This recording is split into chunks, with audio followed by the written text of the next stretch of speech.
உடல் பருமன் என்றால் என்ன? அது ஏன் ஏற்படுகிறது? உடல் பருமன்னா என்னன்னா, சாதாரணமாக ஒரு ஆரோக்கியமான மனுஷன் எவ்வளோ அளவுக்கு வெயிட் இருந்து அந்த வெயிட்டுல அவனுக்கு சிரமம் இல்லாமல் அவனுடைய அன்றாட நடவடிக்கைகளையும் அவனுடைய நடக்கிறதோ ஓடுறதோ உட்காந்துக்கிறதோ தூங்குறதோ இந்த மாதிரி எல்லா செயல்கள்லையும் எந்த சிரமமும் இல்லாமல் அவனுடைய உடம்புனுடைய நடவடிக்கையில எந்த அவனுக்கு வலியோ எதுவும் கொடுக்காம சுகமான வகையில இருக்கிற வகையில ஒரு மனுஷனுக்கு அவனுடைய எடை அமைஞ்சதுன்னா அவன் அழகான முறையில கரெக்டான ஒரு எடை அளவுல இருக்கிறான்னு அர்த்தம். அதை மீறி அவனுக்கு அசௌகரியம் கொடுக்கும் வகையில அவனுடைய உடல் எடையானது அதிகரித்து வந்தா அதுதான் உடல் பருமன் என்ற பிரச்சனையாகும்.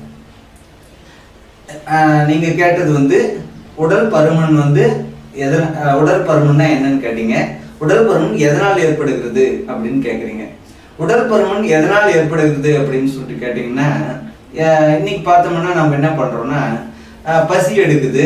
பசி எடுக்கிறப்போ நம்ம சாப்பிட கேட்குது, இல்ல தாகம் எடுக்குதுன்னா தண்ணி குடிக்க தோணுது. அப்போ நம்ம என்ன பண்றோம்னா, பசி எடுக்கிறப்ப தாகம் எடுக்கிறப்ப தண்ணி குடிக்கிறோம், ஆனா பசி எடுக்கிறப்ப சாப்பிட மறுக்கிறோம்.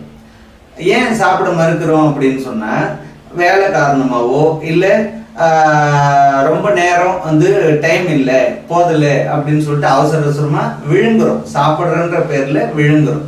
அதுக்கடுத்து எந்த வகையான உணவு நமக்கு கேட்குதோ அதையும் நம்மளால தேர்ந்தெடுத்து அந்த நேரத்துல சாப்பிடக்கூடிய வகையில இன்னைக்கு வாழ்க்கை சூழல் சுத்தமா இல்லைன்னு சொல்லலாம்.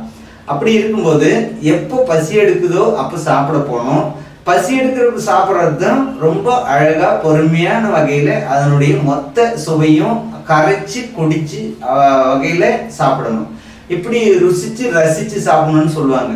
அப்படி ருசிச்சு ரசிச்சு சாப்பிடும்போது நம்ம உடம்புல எல்லா என்சைமும் உமிழ்நீர்ல முதல் கொண்டு வயிற்றுல ஒவ்வொரு இடத்துலையும் சுரப்பு நீரா சுரந்து அதுக்குரிய ஜீரணத்துக்குரிய ஜீரண நீர்லாம் அழகான விகிதத்தில் கலக்கப்பட்டு நல்லபடியா நம்ம உடம்புக்கு சக்தியாக, அதாவது ஆற்றலாக, அந்த ஆற்றலுக்கு உருவம் கிடையாது, ஆற்றலாக மாற்றப்பட்டு உருவமே இல்லாம அளவுல பிரிக்கப்பட்டுடும். அணுப்பிரமாணமா உடம்புக்கு சக்தியா மாற்றப்படுது.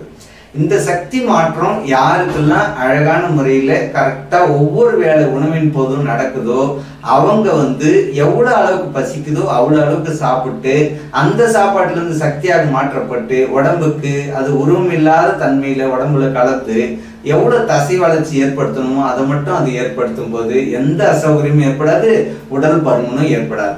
சாதாரண ஒரு பெரியவங்க முன்னோர்கள்லாம் நம்ம முன்னோர்கள்லாம் சொல்லுவாங்க, சாப்பிட்டா நம்ம குண்டாக மாட்டோம், விழுங்கினா அதாவது உணவை நல்லா மென்னு அரைச்சு கூழாக்கி உள்ள தள்ளும் போது அது சாப்பிடும் முறை. அதையே அவசர அவசரமா உள்ள உள்ளுக்கு தள்ளணும்னா அது விழுங்குதல். இந்த விழுங்கின ஆளுங்க மட்டும்தான் உடல் பருமனை அடைவாங்களே தவிர மற்ற யாருமே உடல் பருமனை அடைய வாய்ப்பில்லை.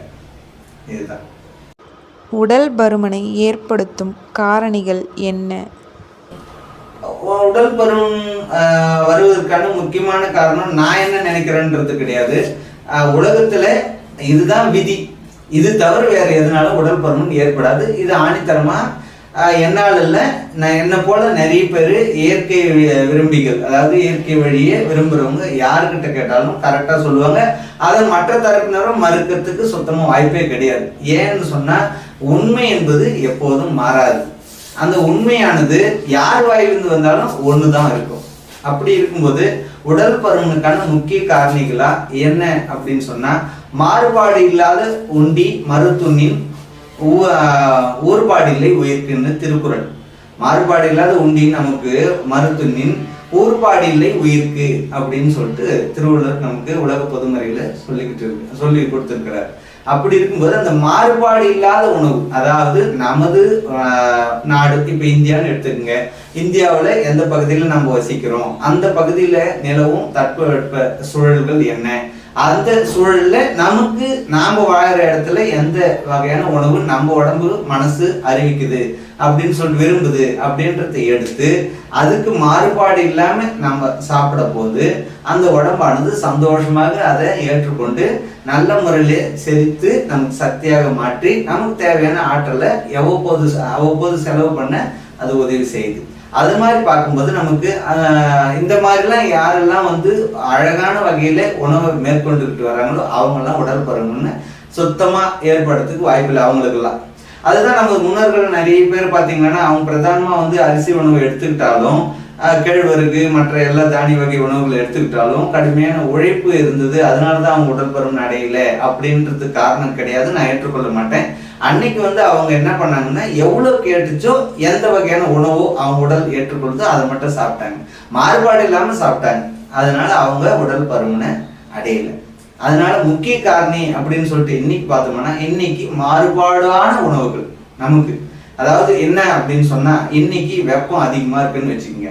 இப்போதான் நம்ம என்ன பண்றோம், ஃபுல்லா மசாலா சார்ந்த உணவு வகைகளும் எண்ணெயில பொரிச்ச உணவு வகைகளும் பஜ்ஜி போண்டா இது மாதிரி வந்து நமக்கு சுவை அதிகமாகவும் மாவு தன்மை அதிகமாக இருக்கிற பொருளை விழுங்கி தள்ளிட்டு உடனடியாக வேலைக்கு போயிடணும்.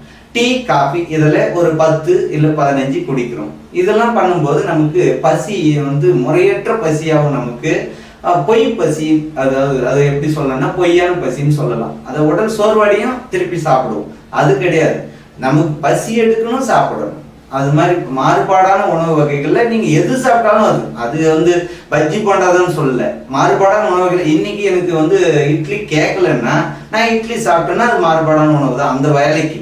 அதனால முக்கிய காரணம்னு நம்ம பொதுவான இதுல லிஸ்ட்ல எந்த பொருளையும் கொண்டாட முடியாது, எல்லாத்தையும் சாப்பிடும்படி தான் கடவுள் நமக்கு படைச்சிருக்கிறார். அதனால அந்த நேரத்துக்கு தேவை இல்லை அப்படின்னு நினைச்சது நீங்க மறுத்து உள்ள போட்டீங்கன்னா அதுதான் உங்களுக்கு உடலுக்கு ஊறு விளைவிக்கும் வகையிலும் அசௌகரியத்தை ஏற்படுத்தும் வகையிலும் உடல் பருமன் ஏற்பட வாய்ப்புள்ள ஒரு உணவா மாறும். அது எந்த உணவு தான் கிடையவே கிடையாது. ஏன்னா என் வாழ்க்கை முறையில நான் அதை பின்பற்றிட்டு வரேன். அதனால நான் எதை சாப்பிட்றேனோ அது வந்து சாப்பிட்டு போது எனக்கு அது எந்த தாக்கத்தையும் ஏற்படுத்தும் தான் இது வரைக்கும் நான் பார்க்கல. உடல் பருமனால் அவதிப்படுபவர்களுக்கு நீரிழிவு நோய், இரத்த கொதிப்பு போன்ற நோய்கள் வர வாய்ப்புள்ளதா? கண்டிப்பா கண்டிப்பா. உங்களுக்கு அதாவது உடல் பருமன் சொல்லிட்டாவே உடல் இயக்கங்கள்ல முறையற்றதான ஒரு இயக்க நிலை தான் உடம்புல நம்ம உணரப்படுவோம். அதுதான் அசௌகரியம்னு நம்ம பேசுறோம். என்னால வந்து ஒழுங்கா நடக்க முடியல, என்னால சோர்வு இல்லாம இருக்க முடியல, சாப்பிட்ட பின்னாடி என்னால கொஞ்ச நேரம் வேலை செஞ்சாவே மூச்சு வாங்குது அப்படின்லாம் சொல்லும்போது அப்போதான் வந்து நம்ம உடம்பு வந்து உள்ள இருக்கிற உறுப்புகள் மாறுபாடான இயக்கத்தினால அந்த உற்பத்தி ஆகிற குளுக்கோஸினுடைய தரம் கண்டிப்பா மாறுபாடு அடையும். அந்த உற்பத்தி ஆகிற குளுக்கோஸினுடைய தரம் வந்து தரம் குறைந்து உடம்புல உள்ள சுற்றி வரும்போது அதுதான் வந்து கெட்ட குளுக்கோஸ், அதாவது நீரிழிவு நோயின்ற சொல்றதுக்கு காரணமாக அமையுது. ஏன்னா இன்சுலின் சுரப்பு வந்து மாறுபாடு அடையுது. அந்த கணையம் ஒரு உறுப்பு தான், முறையற்ற வகையில் அது செயல்படும் போது இன்சுலின் சுரப்பு வந்து குறைச்சி சுரக்கும் போது குளுக்கோஸினுடைய தேக்கம் ரத்தத்தில் ஏற்படுது. இது கண்டிப்பா நீரிழிவுக்கு வழிவகுக்கும். ரத்த கொதிப்பு, அதாவது ரத்த கொதிப்பு, ரத்த அழுத்தம் இந்த மாதிரி வகையான பிரச்சனைகளுக்கும் வழிவகுக்கும். மேலும் பல காரணங்களுக்கு இந்த உடல் பருமன் வந்து காரணியா அமையும். இன்றைய காலகட்டத்தில் உடல் பருமன் வராமல் தடுப்பது எப்படி? இப்போ பொறுத்த வரைக்கும் நீங்க கேட்குற கேள்விதான் இன்னைக்கு எல்லாரும் வந்து என்ன போன்ல கேட்குறாங்க, நேர்லையும் கேட்குறாங்க, வேற என்னுடைய புத்தகத்தை படிச்சுட்டு அவங்க வந்து நண்பர்கள் மூலமாகவும் கேட்டுக்கிட்டு இருக்கிறாங்க. என்ன விஷயம்னா எல்லா வாட்ஸ்அப் வீடியோல எல்லாரும் ஆவலை பார்த்துட்டு இருக்கிறது இந்த மாதிரி பிரச்சனைகளை சார்ந்தது தான். நிறைய பேருக்கு வந்து இது வரக்கூடாது, இனிமேட்டு நம்ம ஒழுங்கா இருக்கணும் அப்படின்னு சொன்னா ஒண்ணுமே கிடையாது. ரொம்ப எளிமையான ஒரு விஷயம். வரக்கூடாதுன்னு நினைக்கிறவங்க ஏற்கனவே உடல் பருமனா அடையாம இருக்கிறாங்கன்னா அவங்க இனிமேல்ட்டு நல்லபடியா நான் சொல்றேன் இப்போ சொல்ல போற விஷயங்களை ஃபாலோ பண்ண அழகான முறையில எந்த வெயிட் விரும்புறாங்களோ அவங்களுக்கு அசௌகரியம் இல்லாம இருக்கிற வெயிட் அவங்க இயல்பாவே இருக்கலாம். நல்லா சாப்பிட்டுக்கிட்டு, நல்லா நோட் பண்ணிங்க, நல்லா சாப்பிட்டுக்கிட்டு அதே இடையில அழகான முறையில் இருக்கலாம். இல்லை ஏற்கனவே இருக்கிறவங்க உடல் பருமன் இப்போ இருக்கிறவங்களுக்கும் நான் அடுத்தது சொல்றேன். அடுத்த எபிசோட்ல டைம் இருந்தால் அடுத்த எபிசோட்ல இல்லை இதுலயும் பார்ப்போம் அந்த விஷயத்தையும். இப்போ நான் வந்து உடல் பருமன் அடையக்கூடாது, இந்த மாதிரி பிரச்சனைகள்லாம் வரதுனால நான் அழகாக இருக்க விரும்புகிறேன், எனக்கு எந்த வேதனையும் வலியும் அனுபவிக்கக்கூடாது அப்படின்னு நினைக்கிறவங்க என்ன பண்ணணும்னா விடியற் காலையில் எழுந்துக்கிற பழக்கத்தை முதல்ல வச்சுக்கணும். ஏன் அப்படின்னு சொன்னால் உடல் பருமன் ஏற்படுறதுக்கு முக்கிய காரணமே நம்ம உடம்பு வெப்பநிலை மாறுபாடு தான். இந்த உடம்பு வெப்பநிலை மாறுபாடு தான் நம்மளுடைய பசியே நிர்ணயிக்குது, கரெக்டான பசி. அந்த உண்மையான பசி அறிவிப்பு, அந்த சென்சார் ஒழுங்காக நமக்கு அறிவிக்கணும்னா நம்ம உடம்பு எப்போதும் வந்து குறிப்பிட்ட வெப்பநிலையில் அது மெயின்டைன் ஆக ஆக ஆட்டோமேட்டிக்காக நமக்கு சென்சார்லாம் நல்லா வேலை செய்யும், ஒர்க் பண்ணும். நிறைய பேர் பார்த்துருக்கலாம், நீங்கள் பாடத்தில் கிளாஸ் ரூமில் உட்காரும்போது நல்ல பாடத்தை கவனிங்கன்னு வாத்தியார் சொல்லிகிட்டே இருப்பார். ஒரு சில பசங்க வந்து அப்படியே ஒரு மாதிரியா தூக்கம் வர மாதிரியோ, அப்படியே கண்ணெல்லாம் சொக்கிக்கிட்டு இருக்கிற மாதிரியும் கவனிச்சுட்டு இருக்கிற மாதிரியே இருக்கும், ஆனால் வேற திங்கிங்கில் இருப்பாங்க. இதெல்லாம் வந்து அவங்க விரும்பி பண்றதில்ல, அவங்களாலே முடியாம உடம்பு சூழ்நிலை வெப்பநிலை மாறுபாடுனால அந்த சென்சார் வந்து குறைபாட வேலை செய்யுது. இந்த சென்சார் ஒழுங்கா வேலை செய்யணும்னா கரெக்டான வெப்பம் வந்து உடம்பு ஃபுல்லா சுற்றி வரப்படணும். அப்படி சுற்றி வர்றத வந்து நிர்ணயம் பண்ணுறது இந்த விடியற் காலை எழுந்துக்கிறது வந்து மிகவும் அழகான முறையில் நம்ம உடம்புக்கு சென்சாரை மொத்தத்தையும் ஆன் பண்ணி நல்லபடியாக அன்னைக்கு பொழுது ஃபுல்லாக வச்சுக்கிறதுக்கான ஒரு இது. அதனால தான் வைகறை தொழிலெழு அப்படின்னு சொல்லிட்டு நமக்கு நமது முன்னோர்கள் வந்து சொல்லி கொடுத்தாங்க. அதில் முக்கியமாக நம்ம விடியற்காலை எழுந்துக்கணும். எழுந்தாச்சு, நான் என்ன பண்ணணும், அடுத்தது விடியற்காலை எழுந்துட்ட அப்புறம் காலை கடன், அந்த கடனை நம்ம கழிச்சிடணும். அந்த கடனை நம்ம கழிச்சிடணும். ஏன்னு சொன்னால் விடியற்காலையில் தான் நம்மளுடைய பெருங்குடலுக்கு வந்து மிக அளவில் நல்ல சக்தியோடையே இருக்கும். அந்த பெருங்குடலுக்கு சக்தி ஓட்டம் அதிகமாக இருக்கும். அந்த நேரத்தில் நம்ம காலை கடனை கழிச்சிடணும். அது எந்த நேரம் அப்படின்னா விடியற்காலை 5 மணிலேருந்து 7 மணிக்குள்ள யாரெல்லாம் காலை கடனை கழிச்சிடுறோம், உடம்பு ஃப்ரீ ஆயிடுறீங்களோ அவங்களுக்கு வெப்பம் வந்து கட்டாயமாக நேற்று சம்பாதிச்சனுடைய வெப்ப தேக்கமான வெப்பம் வந்து நீக்கப்பட்டுடும். இதுக்கடுத்து நான் என்ன பண்ணணும் அப்படின்னா 7லேருந்து 9க்குள்ள வயிறுல சக்தி ஓட்டம் அதிகமாக இருக்கும். அப்போ அந்த சக்தி ஓட்டம் நான் இப்போ சொல்ல வரதெல்லாம் நீங்கள் தாராளமாக கம்பேர் பண்ணி பாருங்க. உலக அளவில் எப்படிலாம் நடந்துட்டு வருதோ அதுதான் நான் உங்களுக்கு திருப்பியும் உங்களுக்கு கொஞ்சம் நிறுத்தி யோசிச்சு ஃபாலோ பண்ணுறதுக்காக சொல்லி வர்றேன். அப்படி பார்க்கும்போது ஆமாம் இதெல்லாம் உண்மைதானே உங்களுக்குள்ளே தோணும்.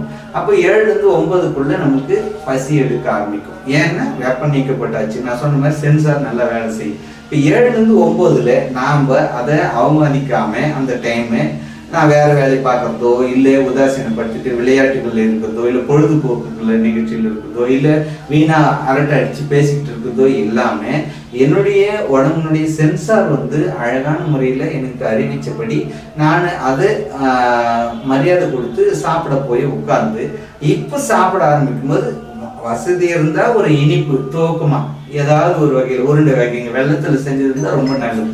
அந்த இனிப்பு சார்ந்த ஒரு சின்ன ஒரு உருண்டை வகைங்களோ பருப்பியோ அந்த மாதிரி வெள்ளத்தில் செஞ்ச எள்ளு உருண்டையோ இந்த வேர்க்கடலை உருண்டி ஏதாவது ஒன்று சின்னதாக வச்சுட்டு டிஃபன் சாப்பிட்றேன்னா டிஃபன் சாப்பிடலாம், இல்லை சாப்பாடு சாப்பிட்றோம்னா ஸ்வீட் வச்சுக்காதீங்க, சாப்பாடு சாப்பிடுங்க. குடும்பம் வரையும் இப்போ வாழ்கிற காலத்தில் டிஃபன் தான் வந்து இப்போ இருக்கிற சூழலுக்கு வந்து உடலுக்கு ஒத்து போகக்கூடியதாக இருக்குது.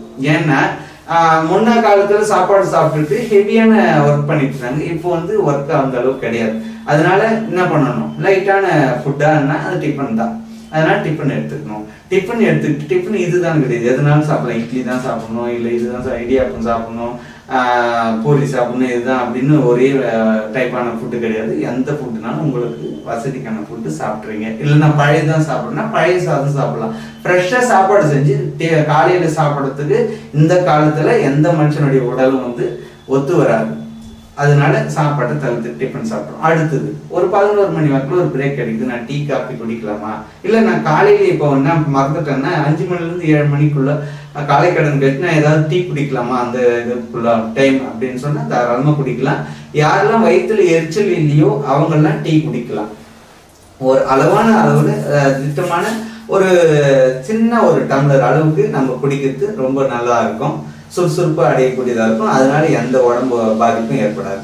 அடுத்தது சாப்பிட்டாச்சு. 11 மணி வாக்கில் ஏதாவது கேட்குதுன்னா அது கால சூழலை பொறுத்து வெப்பமான காலமாக இருந்தால் பழ ஜூஸ் வகைகளோ, குளிர்காலம் வந்து சூப் வகைகளோ அருந்தலாம். இல்லை அருந்தாமையே எனக்கு பசி இல்லை, இது சோர்வு இல்லை அப்படின்னு சொல்லும்போது மத்தியான சாப்பாட்டுக்கு போயிடலாம். இப்போ மத்தியான சாப்பாடு மட்டும் ரொம்ப நல்ல வகையில் அழகான முறையில் பெரிய அளவில் நமக்கு இலை போட்டு பழைய காலத்தில் சாப்பிட்ட மாதிரி சாப்பிடலாம். இந்த காலத்துல சாப்பிடலாம். நீங்கள் வேலை செய்யுங்க, செய்யாமல் போங்க, வீட்டோடு இருக்குங்க, ஓய்வு எடுத்துக்கங்க, அப்படின்னா இருங்க. மத்தியான சாப்பாடு மட்டும் நல்லா சாப்பிடணும். சாப்பாடு சாம்பார், ரசம், மோர், பொரியல் எல்லாமே இருக்கணும். அப்படி சாப்பிடுங்க. முடிஞ்ச வரைக்கும் இதில் வந்து அப்பளம், இந்த மாதிரி பொரிச்ச வகைகளை வந்து மிக்சரு, இந்த மாதிரி பொரித்த உணவுகளை குறைச்சிக்குங்க. எல்லாமே நீர்த்தன்மையாக இருக்கணும். ஏன்னா மதியம் வந்து குளிர்காலத்திலும் சரி வெயில் காலத்திலும் சரி வெப்பம் கட்டாயமே இருக்கும். அதனால நீர்த்தன்மை அதிகமாக இருக்கணும். அப்படி இருக்கும்போது இந்த மாதிரி பொரிச்ச வகைகளை வந்து தவிர்க்கணும். குறிப்பாக வெயில் காலத்தில் அப்பளம் இந்த மாதிரி வகைகளை சுத்தமாக சாப்பிடக்கூடாது. அது ஜீரண நீரை காப்பாற்றணும் நமக்கு. அடுத்தது மோர்லாம் தாராளமாக சாப்பிடலாம் மத்தியானத்தில். இதுக்கு அடுத்து ஈவினிங் டைமில் உங்களுக்கு ஏதாவது சாப்பிடணும்னா டீ குடிக்கலாம், இல்லை காஃபி குடிக்கலாம். இதெல்லாம் ஒன்றும் எந்த இதுவுமே இல்லை. அதாவது வயிறு எரிச்சல் இல்லாதவங்க தாராளமாக இதெல்லாம் ஒழுங்காக பண்ணிக்கலாம். வயிறு எரிச்சல் இருக்கணும், பால் சார்ந்த உணவு வகைகளை தவிர்த்துருங்க, அது சரியாகிற வரையும். அதுக்கடுத்து டீ காஃபி ஏதாவது ஒன்று குடிக்கிறீங்க, பஜ்ஜி போண்டா வகைகளை தவிர்த்துருங்க. ஏன்னா இது வந்து பசியை மந்தப்படுத்த தன்மைக்கூடிய உணவுகள். இல்லை நான் சாப்பிடவே கூடாதா அப்படிலாம் கிடையாது. சப்போஸ் நான் பஜ்ஜி போண்டா சாப்பிட்டீங்கன்னா டீ காஃபி தவிர்த்துருங்க, ஏதாவது ஒன்று தவிர்த்துருங்க. ஏன் அப்படின்னா இன்னைக்கு உடல் உழைப்பு ரொம்ப கம்மின்னு சொல்ல வரேன் நான். ஏன்னா எல்லாரும் சாப்பிடக்கூடாது, எல்லாரும் சாப்பிடக்கூடாது, கண்டபடி நான் கஷ்டப்படுறேன்னா அவனுக்கு இந்த ரெஸ்ட்ரிக்ஷன் எதுவுமே கிடையாது. என்னன்னாலும் சாப்பிடலாம் அவன். நான் பெரும்பான்மையான நாட்கள் இன்னைக்கு உடல் உழைப்பு அளவில் பார்த்தீங்கன்னா குறைவான அளவு தான் இருக்கிறாங்க. சரி, இதெல்லாம் முடிஞ்சிச்சு. நைட்டு என்ன பண்ணணும், 7லேருந்து 8 மணின்றது மேன்மையான நேரம். அப்படின்னா ஒரு ½ ப்ளஸ் ஆர் மைனஸ் 7லேருந்து 8:30 சாப்பிடலாம். இப்போ நான் என்ன சாப்பிடணும், டிஃபன் சார்ந்து சாப்பிடலாம், சாப்பாடும் சாப்பிடலாம். இந்த சாப்பாடு யாரு, டிஃபன் யாரு அப்படின்னா லைட் ஃபுட்டு, இதை லைட்டான உடல் உழைப்பு உடையவங்க அவங்க வந்து டிஃபன் சார்ந்த வகைகள் தேர்ந்தெடுப்பது நல்லது. அந்த டிஃபன் என்னன்னா காலையில் இட்லி சாப்பிட்டா நைட்டும் இட்லி சாப்பிடக்கூடாது. ஒரே வகையான உணவுகளை சாப்பிடும்போது நம்ம மனசு வந்து முதல்ல வெறுப்படையுது. மனசு வெறுப்படைஞ்சா மனது உடலும் ஒன்று சேர்ந்து இயங்கக்கூடியது. அதனால அது என்ன பண்ணணும்னா ஒரே வகையான உணவுகளை முதல்ல வெறுத்தது மட்டும் இல்லாமல் நிராகரிக்கிறதுக்கும் ஒரு சில நேரத்தில் கண்டிப்பாக வாய்ப்பு இருக்கு. ஏன்னா காலையில் இட்லிக்கு என்ன சாம்பார் செய்றீங்களோ அதே சாம்பார் இட்லி எப்படி இருக்கும் நமக்கு. அதனால அப்போ காலையில் இட்லி சாப்பிட்டோம்னா மற்ற நைட்டுக்கு வந்து இடியாப்பம் சாப்பிடலாம், புட்டு வகைகளை சாப்பிடலாம். நான் சொல்றதுல வந்து ரொம்ப லைட்டான உடல் உழைப்புடையவங்க, மற்றவங்க எல்லாருமே வந்து என்னன்னாலும் சாப்பிடலாம், சாப்பாடை கூட சாப்பிடலாம். அது பற்றிலாம் ஒன்றும் கிடையாது. 7லேருந்து 8க்குள்ள சாப்பிட்றணும். 8க்கு மேலே போச்சுன்னா மோர் வகைகளை தவிர்த்துருங்க, தயிர் மோருங்களை தவிர்த்துருங்க. சாம்பார் ரசம் சாப்பிடலாம். இதுதான். தண்ணி வந்து சாப்பிட்ட அப்புறம் குடிக்கிறது வந்து ரொம்ப ரொம்ப நல்லது. சாப்பாட்டுக்கு இடையில தவிர்க்க முடியாது, விக்கல் வந்துருச்சு, இல்லை அப்படியே சாப்பாடு ஏதாவது ஒன்று சிக்கிக்குச்சு, அந்த மாதிரி குறையிறது அப்படின்ற நேரத்தில் தவிர தண்ணியை இடையில குடிக்காம இருக்கிறது வந்து ரொம்ப நம்மளுடைய ஆயுள் நீட்டிப்புக்கு ரொம்ப வழிவகுக்கும். உடல் பருமன் ஏற்படாதையும் சளி தொல்லை உருவாகாதையும் பார்த்துக்கும். அவ்வளோதான். என்ன சாப்பிட்றோன்னு முக்கியம் கிடையாது, தண்ணி கூட எப்பப்போ குடிக்கணும்னு அதுவும் முக்கியம். உடல் பருமனால் அவதிப்படுபவர்களுக்கான இயற்கை தீர்வுகள் என்னென்ன? உடல் பருமனால இப்போ உடல் பருமன் இல்லாத நம்ம இதுக்கப்புறமா வந்து உடல் பருமன் அடைஞ்சிடுவோமோ அப்படின்னு கேட்டவங்களுக்கு இப்போ நான் சொன்ன வழியே போதும். மேலும் அதுக்கு மேலே வர வீடியோக்குள்ள கண்டிப்பாக வேற சில சந்தேகங்களை நீங்கள் கமெண்ட் பண்ணுங்க, அதுக்கு நான் அடுத்தடுத்த வீடியோவில் பதில் சொல்கிறேன். இது தவிர்த்து இப்போ ஏற்கனவே உடல் பருமனோட இருக்கிறவங்களுக்கு நீங்கள் கேட்குறீங்க இயற்கை வழியில் எப்படி வந்து குணமாக்க முடியும், உடல் பருமன்லேருந்து மீண்டு வர முடியும் அப்படின்றது ரொம்ப அழகாக ஃபஸ்ட் கிளாஸான வழியெல்லாம் நிறைய இருக்குது. அதை இப்போ நான் சொல்கிறேன். கட்டாயமாக இதை யாரெல்லாம் ஃபாலோ பண்ணுறீங்களோ கண்டிப்பாக நீங்கள் ஒரு மாதத்துக்கு ஒரு 3 கிலோ இல்லை ஒரு 2.5 கிலோ கண்டிப்பாக, ஏன்னா நான் அனுபவபூர்வமாக சொல்கிறேன். இந்த மாதிரி நிறைய பேஷண்ட்டுங்களுக்கு நான் சொல்லி கொடுத்துருக்குறேன். அவங்க அதையே ஃபாலோ பண்ணி நல்ல ரிசல்ட் அடைஞ்சிருக்கிறாங்க. அது என்ன வழின்றது இப்போ பார்ப்போம். இப்போ ஏற்கனவே வந்து ஒருத்தர் வந்து அவருடைய வெயிட் சராசரி எடை ஒரு 50-55 கிலோ இருக்கணும்னா அதை விட ஒரு 20 கிலோ இருக்கிறாரு, அதிகமாக இருக்கிறாருன்னா அவர் உதாரணமாக எடுத்துக்கிட்டு நம்ம இப்போ பேசுகிறோம். அவர் வந்து இப்போ என்ன பண்ணுறாரு, அந்த 20 கிலோ குறைச்சா எனக்கு உடம்பு வந்து ரொம்ப கம்ஃபர்டபுளாக இருக்கும் அப்படின்றது அவருக்கு உள்ளுணர்வாக தெரியுது. ஏன்னா நடக்கிறதுல ரொம்ப சிரமப்படுவார், கால்லாம் தொடெல்லாம் உராஞ்சி ரொம்ப அவருக்கு எரிச்சல் கொடுக்கலாம். இல்லை மற்றவங்கள மாதிரி வந்து அழகாக நடக்க முடியாது, பார்க்குறப்ப ஒரு அசிங்கமாக இருக்கும், எல்லாரும் பார்க்குறாங்களே ஐயோ இந்த மாதிரிலாம் கிராஸாக நடக்கிறோமே அப்படின்னு தோணலாம். அடுத்தது முழங்கால் வலி, முட்டி வலிலாம் ஒரு அந்த உடல் பருமன் வந்த பின்னாடி நிறைய சிம்டம்ஸ் அவருக்கு உருவாயிருக்கலாம். அதனால் இதெல்லாம் மீண்டு வரணும் அப்படின்னு நினைக்கும்போது அவர் அந்த 20 கிலோவை நம்ம உடம்புல இருந்து குறைச்சோம்னா நல்லா இருக்கும்னு சொல்லிட்டு அவர் என்ன பண்ணுறாரு, எல்லாரும் பின்பற்றுற தேன், எலுமிச்சி சாறில் கலந்து குடிக்கிறது, அடுத்தது வாக்கிங் போகிறது, இந்த மாதிரி வழியெல்லாம் பின்பற்றுறாங்க. ஆனால் நான் சொல்ல போகிறது அந்த மாதிரி எதுவும் கிடையாது. நான் சொல்ல போகிறது நல்லா சாப்பிட்டுக்கிட்டே உடம்பு குறைக்கிற வழி. அந்த வழி அது என்ன அப்படின்னு சொன்னால், வேலை செய்கிறவங்க வேலை செய்யாதவங்க 2 தரப்பினர் இருக்கிறாங்க. உடல் பருமன் அடைஞ்சிட்டு இப்போ உடல் பருமன் அடைஞ்சிட்டு வேலை செய்கிறவங்களுக்கு வந்து எப்படின்னு சொன்னால், அவங்க வந்து ஏற்கனவே என்ன தவறு இழைத்துக்கொண்டு அதில் தவறு பண்ணிட்டு இருக்காங்களோ அதை திருத்திக்கிட்டு மாமூலாக என்ன சாப்பிட்றாங்களோ அது சாப்பிட்டுக்கிட்டு இருந்தால் போதும், அவங்களுக்கு அந்த உடம்பு குறைஞ்சிடும். இப்போ வந்து வேலை செய்யாதவங்க மட்டும்தான் நம்ம அதிகமாக கேர் எடுத்து இதுதான் இப்படி பண்ணணும்னு சொல்லணுமே தவிர, வேலை செஞ்சுங்கிறவங்களுக்கு ஏற்கனவே தவறு நான் சொன்ன மாதிரி பசிச்சு டைமில் சாப்பிட்டுக்கிட்டோம், தாகம் எடுக்கிறப்ப தண்ணி குடிச்சுக்கிட்டோம், அடுத்தது ஓய்வு கேட்குறப்போ ஓய்வு கொடுத்துட்டு இருந்தாவே இப்போ அவங்க அதுலேருந்து மீட்டு அந்த இடம் குறைஞ்சிட்டு வரணும். சாப்பிட்றது வந்து ஒரு இதுவே கிடையாது, அவங்களுக்கு ஒரு பொருட்டே கிடையாது. எது சாப்பிட்னாலும் அவங்க பாட்டுக்கு சாப்பிட்டுக்கிட்டு வரலாம். ஆனால் வேலை செய்யாமல் இருக்கிற அவங்க மட்டும் என்ன பண்ணணும்னா, காலையில் இப்போ டீ காஃபி குடிக்கிற பழக்கம் இருக்குது அப்படின்னு சொன்னால் அவங்க என்ன பண்ணணும்னா, காலையில் எழுந்த உடனே மல்லி காப்பின்னு அந்த காலத்துலலாம் குடிப்பாங்க. என்னென்னா தனியா, சீரகம், சுக்கு அந்த மாதிரி போட்டுக்கிட்டு, இல்லைன்னா இஞ்சி போட்டுக்கிட்டு இஞ்சி டீ அது மாதிரிலாம் குடிச்சிட்டு வரலாம். மாமூலாக குடிக்கிற டீயை விட இந்த மாதிரி மல்லி காப்பி அந்த மாதிரிலாம் போட்டு அவங்க குடிக்கலாம், ரொம்ப நல்லது அவங்க உடம்புக்கு. அடுத்தது வெறும் வயிற்றுல தண்ணி குடிக்கிற பழக்கம் இருக்கும் நிறைய பேருக்கு. ஏன்னா அவங்களுக்கு மோஷன் ஃப்ரீயாக போகாதனால தண்ணி ஒரு 1/2 லிட்டர் குடிக்கலாம், 1 லிட்டர் குடிக்கலாம் அப்படின்னு குடிச்சிட்டு இருப்பாங்க.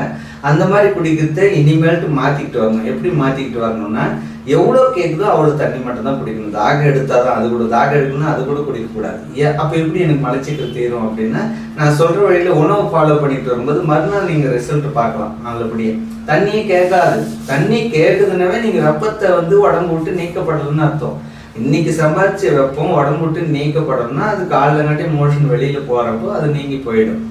அப்படி இருக்கும்போது இந்த தண்ணி குடிக்கிற பழக்கத்தெல்லாம் கொஞ்சம் கொஞ்சமாக அவாய்ட் பண்ணிக்கிட்டு, எவ்வளோ தண்ணி கேட்குதோ 1.5 டம்ளர் தண்ணி கேட்கலாம் ஒரு மனுஷனுக்கு, 1 டம்ளர் கேட்கலாம், இல்லை அது கூட கேட்காம போகலாம். இது அடுத்து இந்த டீ அப்படின்னு பார்க்கும்போது இந்த மாதிரி இஞ்சி டீ குடிக்கலாம், மல்லி காப்பி அதாவது தனியாக அந்த சுக்குலாம் போட்டு போடுறேன் அந்த மாதிரி காப்பி குடிக்கலாம். இது குடிச்சிட்டு வந்து அடுத்து டைம் நான் சொன்னேன் 7 to 9 டிஃபன் சாப்பிட்றோம். அந்த டிஃபன் வந்து பெரும்பாலும் வயதானவர்களோ இல்லை ஒரு சுத்தமாக உடல் உழைப்பே இல்லாதவங்களோ அப்படி இருக்கிறீங்கன்னா கஞ்சி மாதிரி எடுத்துக்கிறது ரொம்ப நல்லது. சளி உடம்புக்கார மட்டும், சளி பிடிச்சிக்கிட்டு இருக்கிறவங்க மட்டும் கஞ்சி குடிக்கக்கூடாது. மற்ற எல்லா அனைத்து தரப்பினரும் சத்துமாவு கஞ்சியாக குடிக்கலாம், இல்லை கிழவருக்கு கஞ்சி குடிக்கலாம், புழுங்கலரிசி நோய் கஞ்சி குடிக்கலாம். இது மாதிரி எடுத்துக்கிறது ரொம்ப நல்லது. அது கடிச்சிக்கிறதுக்கு கொஞ்சம் டேஸ்டானது கத்திரிக்காய் ஊறுக்காய், இல்லைன்னா எலுமிச்சை ஊறுக்காய், மாங்காய் ஊறுக்காய், அது மாதிரி போன்ற ஊறுக்காய்களை நாமளே வீட்டில் தயாரிச்சிருந்தால் மிகவும் சிறப்பானது.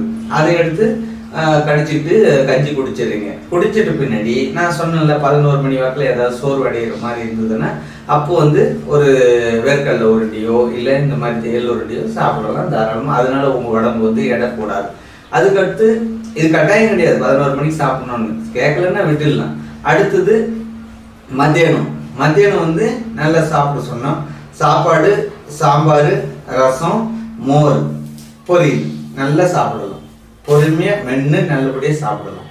இந்த நைட்டு உணவு மட்டும் உங்களுக்கு ஹெவியாவோ இல்லை ஒரு பசி வந்து ரொம்ப கம்மியாவோ அந்த மாதிரி ஃபீல் பண்ணிங்கன்னா அந்த மாதிரி நேரத்தில் புட்டு வகைகளில், அதாவது கேழ்வரகு புட்டு, இடியாப்பம், புழுங்கலரிசி புட்டு இந்த மாதிரி வகைகளை எடுத்துக்கலாம். அப்படி இல்லைன்னா இட்லி எடுத்துக்கலாம். இந்த மாதிரி வகைகளை எடுத்துக்கலாம். அதுவும் டைமோட 7 to 8 சாப்பிட்றது நான் சொன்ன மாதிரி சாப்பிடணும். அடுத்தது சுடு தண்ணி தான் குடிக்கணும், சுடு தண்ணி தான் குளிக்கணும் இவங்க மட்டும். இப்போ மத்தியானத்தில் வெஜிடபிள்ஸ் நிறைய வச்சுக்கணும். சாம்பார், ரசம், மோர் இது மட்டும் இப்படி சாப்பிட்டுட்டு வந்தாங்கன்னா இவங்களுக்கு நல்லா வரும். அடுத்தது காலையில் சாயந்தரம் வாக்கிங் போகணுமா கட்டாயம் அப்படின்னு சொன்னால் அவங்க வந்து வாக்கிங்னா எல்லாரும் பாருங்க கை வீசிக்கிட்டு வேகமாக நடந்து அலுப்பு ஓய்வு இல்லாமல் தொடர்ந்து ரொம்ப கிலோமீட்டர் கணக்கெல்லாம் நடக்க தேவையில்லை. காலால அவங்களுக்கு மனசு தெம்புக்காக ஒரு வெட்ட வெளி நடந்து போகிறது வந்து ரொம்ப அழகான ஒரு உடம்புக்கு நல்ல சர்க்குலேஷன் கொடுக்கும். பிளட் சர்க்குலேஷன் நல்லா இருக்கும், பிரீத்திங் நல்லா இருக்கும். அவங்களுக்கு நல்லபடியாக டைஜஷனை இம்ப்ரூவ் பண்ண அவங்க உடம்பு எடை தானாக குறைத்து அவங்க கண்கூட பார்க்கலாம்.